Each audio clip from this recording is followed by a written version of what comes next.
Hindi. Nagulat lang ako eh. Ay, siya, gulat din Wala, siya. wala akong alam, di ba? Nagsabi ba ko sa inyo?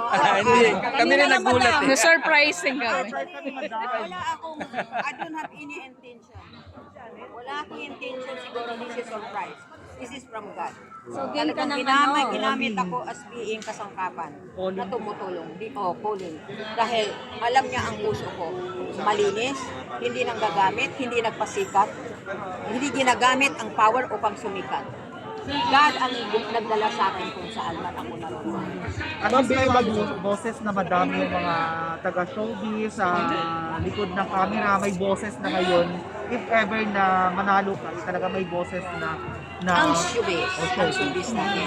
Mahal ko ang taga-showbiz, wala man lang wala man lang na tumayo bilang isang nanay. So, maawa at palarin man kayo, ako'y handang tumayo bilang isang ina sa showbiz. Paano yan, madam? Negosyante ka na. Nasa showbiz ka pa, ngayon ay politics. Paano na ang oras mo? Paano mo hahati-hatiin ng mga oras? Time management. Daytime, trabaho sa Congress. Nighttime, trabaho naman sa sariling negosyo. O, di ba? Ay, showbiz mo. Ay, walang problema. May Saturday at Sunday dyan. Hatiin mo lang. Like nag-shooting ako, Friday and Sunday. Bakit hindi? Time management. ito madam. Game ka ng gumulo ang buhay mo. Dito naman ang tingin ko dito sa politics, hindi naman maging magulo ang buhay basta wala kang ginawang mali.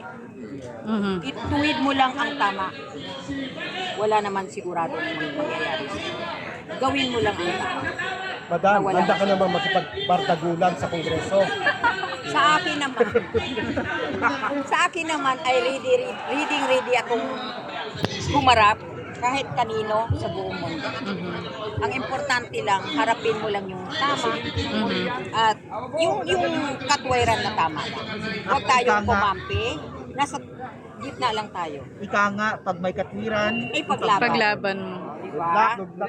Eh, Wag lang, madam, madam. invitation sa inyo na bakit kailangan yung iboto ang bagong Pilipinas yan.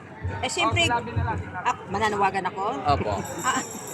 Opo, ano na po campaign Nananawagan na na campaign? talagang ibuto ninyo ang bagong Pilipinas dahil dito nyo matatagpuan at makikita ang hindi nagagawa dito sa bagong Pilipinas. Party list ay nandito lahat. Bye!